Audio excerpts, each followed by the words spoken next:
hair. I love it. Ooh, thank you. It's definitely wash day. Thank you so much, Erin. Hey, everybody. Well, welcome. Hey, everybody. So people are still joining. And I was just, letting all the people know why we're here. And, essentially we do these sidebar combos to have separate conversations that are, not necessarily enough time to have in our IG feed or our Facebook feed, but really around more intimate topics that relate to our audience. So we've had conversations around colorism in the beauty and fashion industry to just loving your body and sexual identity. And today, I love this topic. We're going to talk about preserving your mental health through taking PTO, taking time to travel. And Ms. Sharinda here is an expert and just loves the content in this space. So why don't we have you do a quick intro, a blurb about what you do, how you got here, how did you become the PTO Nomad? Like tell us all the things. Sure, I'll give the quick blurb, No, hey, thank you so much, Erin, for having me on. I love talking about this content and also sharing it. I just feel like it's such an opportunity to be able to talk about this. Everyone, I am Sharinda Simmons, better known as the PTO Nomad, and I create content and do research, and I'm a work-life balance advocate for Black women in corporate America. Influencing them to use that paid time off through luxury travel, beauty, and just cultural identity as well. The way that I actually, just like anything, you never really see yourself getting into a space until you're actually in it. But basically, I have been in corporate America for almost 10 years, and I have learned the nuances of what it's like to navigate as a Black woman in corporate America, and as a woman of color. And what I noticed is just from teaching from people in my family, as well as just, I guess, society, is that as Black women, as Black people, we kind of are proving ourselves to be in the space of corporate America. So you have to adapt to that. You have to code switch. You also are taught to not take your time off because it's seen as you're not grateful or you're lazy or different things like that, when that is the utmost false thing to say about it. And I think us being discouraged from using our paid time off has caused a lot of trauma in our thought process about how we work. And so that's what pushed me towards wanting to make this content, to create that safe space and to create that opportunity for Black women to see themselves in the space, and also you not feeling like you have to quit your job or that you have to be only an entrepreneur to be able to see the world. Yeah, totally. And even like the last bit you said about being this perspective of being an entrepreneur to see the world, I think even entrepreneurs struggle with this, right? Because similarly, as you're building a business, you feel like, oh my God, if I take time off, the whole thing's going to fall apart. Mm-hmm. Or if I take time off and I didn't hit my revenue goal for the month, and that was why, because I took time off. And, it kind of goes back to that feeling of, it being your fault or laziness or, all of these things, or not being grateful to have opportunities that you have. And just taking off is like leisurely and lazy. And so that's why I love this topic, because, I personally struggle with that. I do try to be good about taking time off so that I don't burn out, because it's difficult to recover from burnout, right? But at the same time, it's still like a mental battle of how much time can I take off? Can I really, how long ago did I go on a vacation? Oh, yeah. Is it the right? What will blow up? What will blow up when I just take this time off? Because I know the world's going to fall apart when I take this time. Because the world's on our shoulders a lot of times too, honestly. Exactly. Just to be real.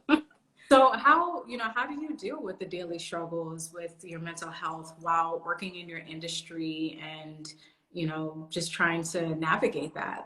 How do you deal with those? What are your tools? What are your tricks and your tips? Well, I would have to say, just to kind of explain what I do, I am an actress and I am a travel journalist, but my 9 to 5 is a social media manager. And so I'm a creative in the corporate space as well. And I find that it's a strategy. It's definitely a strategy to navigating corporate America as a Black woman. I would say the strongest point that I have made after years of not doing so well in corporate America with these nuances and finally figuring it out is boundaries and really portraying those boundaries in a way that you don't uh, and I hate that this is how it is, but can we be real about it? Like we have to code switch and package it in a way that we are vocal but not too scary. And I do hate that so much. I hate it so much. But we've made a lot of big strides in corporate America and there's a lot of leadership, but until it gets to a point where it is a full space for us and we can show up authentically. A lot of times when I was first beginning to find my strategic way, I started creating my own boundaries in almost a sneakily way. So I had managers that would kind of like to pile things on me so that because they knew I'm just going to take it on because I'm just happy to be here. Instead of doing that, I would start taking control of my workload. So like every week I started to send off, these are my tasks for the week. And these are, this is exactly what I'm going to finish. This is the initiative. That's why you need to pay attention in those big meetings, upper management meetings, to know what those initiatives are so that you just always kind of touch back to like the company feeling as though like, oh, that she's working along with us. She's kind of working towards what we're trying to get to. So I would say that was the biggest thing, is taking control over my boundaries and my time. So I actually, this may seem daunting to some, but I share my calendar with everyone when I come on a team. So I share my calendar and I let everyone see what I'm doing. I mean, of course, it doesn't say exactly, but it'll say busy. And I honestly, I allot my own time.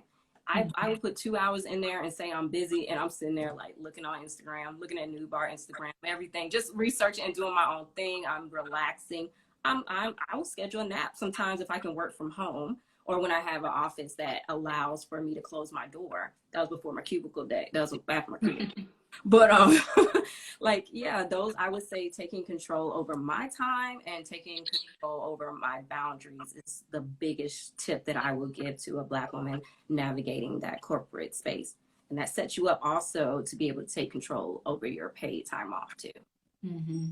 Yeah, I think, boundaries are definitely a huge one, and just figuring out what that looks like for you. Similarly, I have to like schedule or put on my calendar, lunch, go for a walk, all of those things. So it's set aside as time that I need for the things I need to do. Or for me, I put on my calendar CEO strategy time. Yeah. That hour for me to just like put my head down and think, and try not to have interruptions during that time. It makes people respect your time too. Like they respect you even more because you respect your time. So I definitely agree with what you just said. Yeah. So as far as travel, when you think back to like the first time you traveled beyond your home base or the places that you're comfortable with, what was that experience like? Okay. Well, I have been traveling since I was a young child because of my dad. But I will say, like, as an adult or I guess as a young adult cognitively, for me, it was eye-opening because I think living in the States, we have this notion that we have it. I don't know, like we're kind of taught that we have a little bit of a superiority complex to other countries and other places. And when you get to other places and you realize like they're rich in many other ways that perhaps I'm not here in the States, whether it be country, identity, resources. And it just really opened my eyes to like what else is out there and is my perspective off. And yeah, that was a big eye opener for me. What are some of the things that you've learned or even just as you've gotten older, what things has traveling taught you? Traveling has taught me how to be flexible Mm. in life. I'm very I'm a Capricorn moon. So I'm a so no, Capricorn. if you're Capricorn, so okay, I knew you were Capricorn. But yeah, so but I'm a Cancer sun, so I'm all Philly. But anyway, I'm very big on like strategy and calculation and making sure like, you know, okay, we're gonna schedule this for this and this and that. And oftentimes that would set me up mentally in life. It wasn't good for my wellness, my mental wellness. So when I started traveling more and realizing that, oh, if this doesn't go exactly the same way, it doesn't necessarily mean it's a failure. It just means it's another route. And that really opened up my eyes. It opened up my eyes immensely through travel or my privilege that I have. There is American privilege, even if we're Black going somewhere. Some places it is a privilege to be American. Even as a Black American, and also like just how much of an impact I can make on the world, but how small too. Like, so it's like humbling but empowering at the same time, if that makes sense. Yeah, yeah, definitely. When you're traveling, well, maybe this is a two-part question. As a Black woman, do you feel unsafe? And then how do you ensure your safety when you are traveling? Sure, but it always depends. I will say whenever I go somewhere that is of the diaspora, so it's like um, where we're at, I have never felt unsafe, Yes. ever. Never. I mean, of course, it's just the the things that come with travel. So you want to make sure that you don't have your money all out. You want to make sure you're not like acting crazy or looking like a tourist with a big Mickey Mouse shirt or something like that. You want to look like, you know, blending in, you know what you're doing.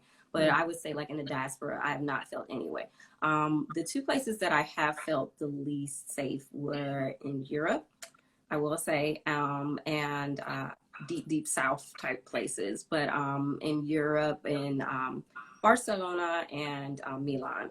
And I think it's just it's very interesting. It's just like and Barcelona is where I experienced the most blatant racism I've ever experienced.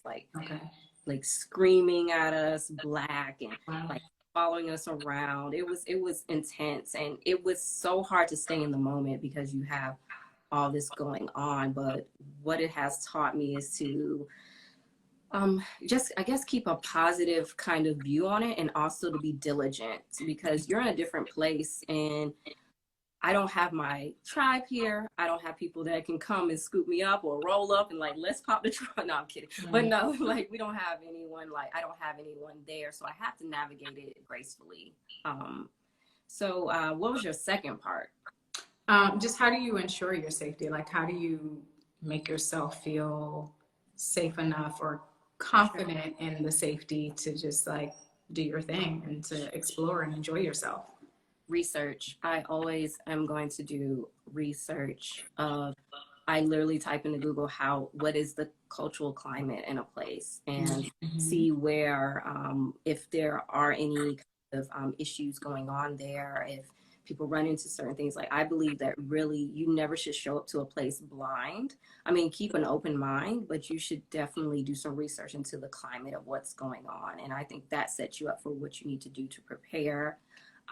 And that's whether traveling with other people and solo. Solo has even more things I do, but definitely you want to do that research so you know the tools to bring with you. You know if you shouldn't be out at this certain time or this type of neighborhood to not be in. Yeah. Do you feel like traveling is a luxury or a necessity? I feel as though it can be both. Mm-hmm. Um, the reason why is because I mean people are literally some like especially in the States, people are living below the poverty line. Resources aren't everywhere. So I would say that it is a luxury to be able to go somewhere for leisure.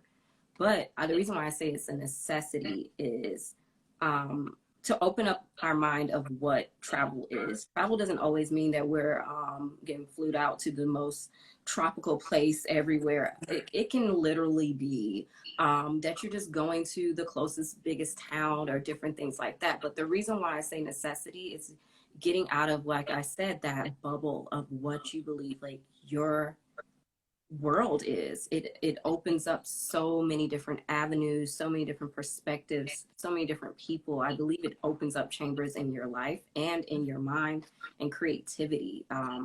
It can expound your creativity and everything. So that's why I say it's a necessity, but it is a luxury. I can't sit and say it's something that everyone can have access to.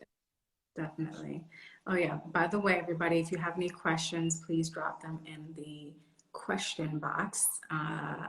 Let's do one now. Are there any places or experiences that have stuck with you during your journey that bring you a sense of peace? Oh yeah. I would say my experience in Morocco. That was my first time going to Africa, and it won't be the last. But just going there, I remember being like, it just felt so much like home. Even like, I don't know.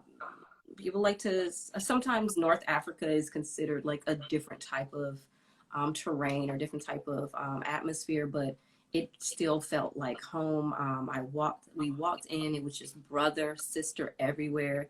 They were so interested in how we live and how exactly as Black Americans, how we don't necessarily know our entire lineage, and it almost like broke their heart because lineage is everything to them, tradition is everything. So they allowed me into their homes and they fed me and everything like that. And it's just like when I want to go somewhere in my mind, it's like I go to Morocco because it was just so much love and soul in that trip. I 10 out of 10. I mean, it's fast paced. It's not a relaxing trip. I won't lie and say it's a relaxing trip, but it definitely gave me some roots of, okay, we're everywhere. Yeah. We're everywhere. Love that.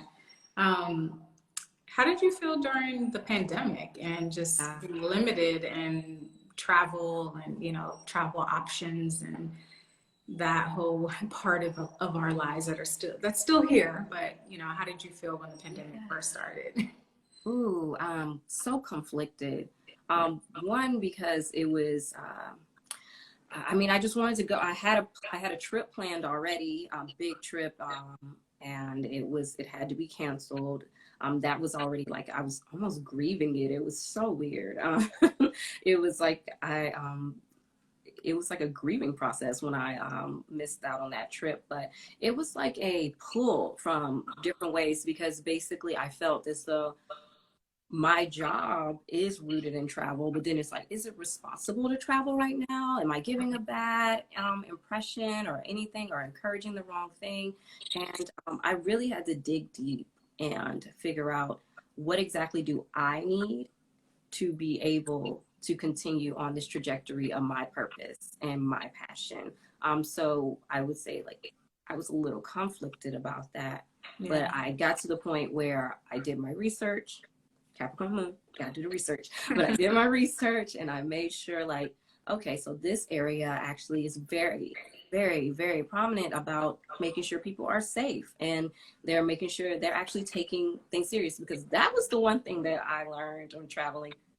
We have way lower standards of safety protocol here for the pandemic compared to other countries. I won't say all, but it was very interesting. You can't go into different restaurants, and you can't go into certain resorts without testing or getting having a vax card or having your temperature taken. Shoes have to be disinfected. I was so shook on that. I was like, wow, I love this. Like, so that was the thing that solidified that I have to just keep going. I just have to do it smart, and I have to encourage people in my tribe and everyone else that we can do it, but just safely. Yeah, yeah, yeah. I found that too when I traveled to outside of the U.S. I was like, wow, they're like taking this really serious, Where and did you that go? made me feel safe. That made me feel like, okay, I can like breathe and have a Yeah. good time and not be as stressed. I mean, it's still stressful and it is what it is, but Right. Where did you go? I've gone to Barbados since. Oh yeah. Oh, Barbados is not playing at all. Yeah, they're like very, very serious about their Yeah. protocols. So that was refreshing. But I was like, man, what's going on in the US? Like, Right. you just walk in a restaurant, nobody cares. Exactly. Exactly. So with there being, I mean, it's not like you can't go places, but obviously Mhm. you're trying to be careful. Like, how do you escape mentally during the lockdown and during the pandemic without actually being able to go all the places you maybe would have gone before Mhm. or as frequent as you would have gone before? How do you find that those escape moments? What are those for you? Mm. So I would say I live in Atlanta. So I'm blessed enough to be able to live in a city that has its own comings and goings. So it's just I kind of took that time to really experience my city and experience what it has to offer, and I guess the history and the culture within. But I was down bad at first because like I was like I need to go because it became part of my identity almost. But I had to realize that the culture is everywhere, and what I'm looking at is everywhere, and the women that I'm speaking to, they're everywhere. I don't have to be in a different country to speak to them, so that was something that was very opening to me, and grounding. It was a very big grounding moment. But I did used to do like when it was really bad, I would do virtual reality travel. So I bought like goggles, and I would actually go to the Eiffel Tower and go different places or places I've been, Oh, and I would wear these goggles and just kind of like just escape, yeah, pretend to escape that way. I love that. That's great.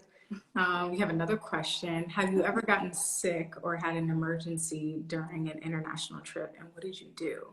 Oh, My answer is yes for that for me. yes, I did. I did get sick. It wasn't any kind of COVID related, but I got like a stomach virus in Roatan, Honduras. Even though I was being so careful, but I don't know if it was the ice or something. Got so sick. But the people were so helpful in Honduras. They were like taking care of me, giving me medicine at the resort, different things like that. But the thing that I will always say is when you're traveling, especially now, make sure you're getting some travel insurance because that can even have, some of them have medical insurance too that can add on to if you don't have insurance or if you already have insurance, it can add on more, I guess, more protection and more help. Say if something happens or you need to be airlifted or something like that, it helps you cover that kind of thing. So that's why I am a big advocate for travel, the right type of travel insurance. Yeah, well, that's a good tip. I haven't done travel insurance. I've definitely been sick various times when traveling. Most of the time I'm with someone else, but one time I was alone and Oh, I was visiting one of the countries that we manufacture in by myself and a language that I don't speak well. yeah. And I just stayed in my room until I felt better and just had to miss a lot of meetings, but it sucks. It's Yes, scary. Yeah. yes. And you don't know, like, because it's a completely different medical system and Right. Yeah. everything. And like also you feel like you're missing out. It's like Hmm. FOMO. It's just Yeah. like genuine FOMO too. For sure. Another question. Hmm. Let's see. Did you eat? I don't know how to pronounce this. Violadas. Okay. I did not have any. I did not. But I will put that, I'm gonna write it down right now. Next trip. Next trip. Um, how do you pick the places that you want to visit, and like what's up next on your list? Sure. So At first, I was just chasing the deals. Honestly, it was cheap because I first starting out, I did not have money for travel. I wasn't getting paid to go anywhere or do anything. I was working in corporate America, and that was my income. And so I just started chasing the deals. And through those different destinations, it kind of opened my eyes to like, this is next door. I wish I could go there. Maybe I should go to Portugal next. Or even though Spain wasn't great, I heard that Portugal is a little nicer to, you know, us and things like that. So that's how it started, deals. And now I pick it based on different things I want to learn about, different cultures, different I'm so obsessed right now with our hair and ancestral ways of that we used to do our hair and different things like that, and what like how we're all kind of moving, not all, but I would say there is a movement to more natural products, and that's really interesting me. So that's why, you know, I went to Paris to speak to this guy that's into ancestral beauty and how things our great grandmothers used to take care of themselves and things like that. And I guess what's on the horizon, I guess my next trip is a family trip in Las Vegas, but we are looking at trying to do like a motherland tour, like going through and just hitting. I mean, I know it's not going to be easy because borders are different everywhere, which that is something to know. Check everything about a border when you're going somewhere because they might have different COVID rules and different things like that, even if you're in the same continent. But yeah, definitely a motherland tour and really just digging deeper into our culture over there and how the link and where we're rooted. Awesome. Are you mostly traveling with like groups of people or family or friend? Like what's kind of the majority of your travel crew? Now I travel mostly with my husband or like when I'm shooting like content like a film crew or something like that. But I used to be a solo girl before, and I still will take a solo trip now, honestly. But yeah, it's mostly me and my husband. Like he has a love for travel as well. Awesome. Which do you find most fulfilling, traveling alone or with family? I think every single one has a place, honestly, because I find on solo travel, I have more time to reflect and really be introspective, really just sit with myself and think and make those decisions and be proud of my decisions that I made or problem solve. And it teaches you to be very resourceful and also to enjoy your own company.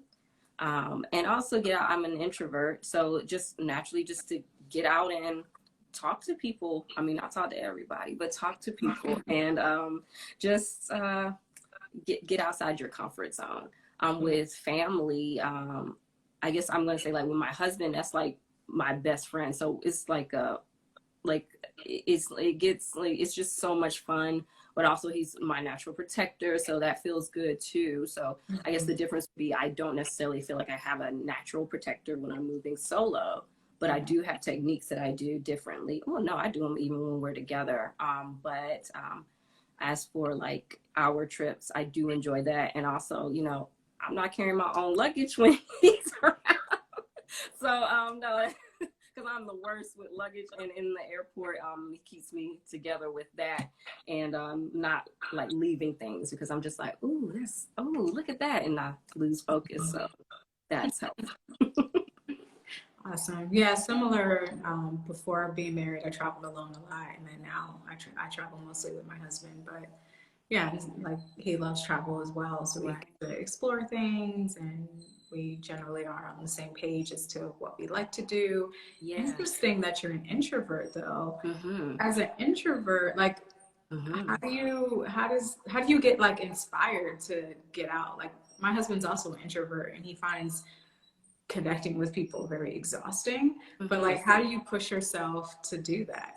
Honestly, I have my little itinerary, and also I think it's important for introverts to be discerning as well. Like we can't talk to everyone, and we can't go up to everyone as much as a lot of people want us to be able to. It's just wouldn't work for our mental health. So I would say like just being very discerning or feeling people's like energy and like really like sitting there like just because you're here, I don't have to entertain you. I'll be, you know, polite, but I don't have to invite everyone in my space. And once I like accepted that that's okay, when I went out into the world and I knew that I had a choice if I had to interact with people, that gave me more power to be able to like, like they seem like a nice person, or this may lead to something else. This may lead to, because I've spoke to people, strangers, and it's led to me having some of the best experiences of my life. And other times I've dealt with strangers and it was not that great, but at least I tried. Yeah, love it. All right. Well, let me see if you have any other questions. We are about to wrap up our sidebar combos. You could feel free So to drop any. fast. I know. Oh my gosh. Feel free to drop any last questions into the question box. I'll ask you one more question though. Okay. Like, how do you think your role in travel, just anywhere, whether it's within the states or outside of the states, how do you think that's helping your mental health and just overcoming any low points in your life? Like, how do you think that's manifests itself for you? I think it's really empowered me to realize that I have a say in my life and I create the life that I want. A lot of times, I don't know, I find that as women, we're kind of taught that someone's going to create the life for us.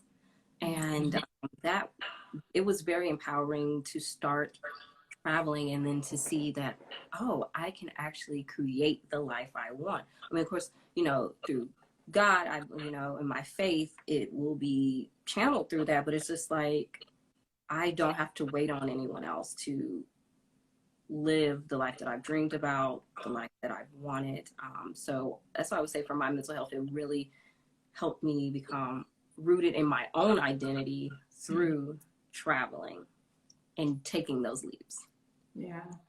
Yeah, and I think it's, like we were talking about, even traveling solo, are great moments to just soul search a little bit, find what brings you joy, find what things excite you and that you wouldn't really experience if you just stayed home or if you stayed local and all of that. One more question, and this one is, where can we find the flight deals? Find a flight. I mean, that is the $1 million question. No, there are so many places to find them, but honestly, I would say that the flight deals, I use Scott's flight deals. I'm going to put a link in my bio for that, or if you all want, but it's like Scott's flight deals. It is a paid subscription, but I find that a lot of my flight deals is that I decide where I'm going to go, and then I set Google flight alerts for a certain time. Or even with Skyscanner, they allow you to set alerts. Skyscanner.com, they allow you to set alerts for an entire month. So you can actually see, it does take being more flexible, and I know that can be hard working a 9 to 5, but there are some good ways that you can plan out as well as be flexible if you set those alerts. Alerts are the free way that I would say to find those flight deals. But yeah. And also look at patterns.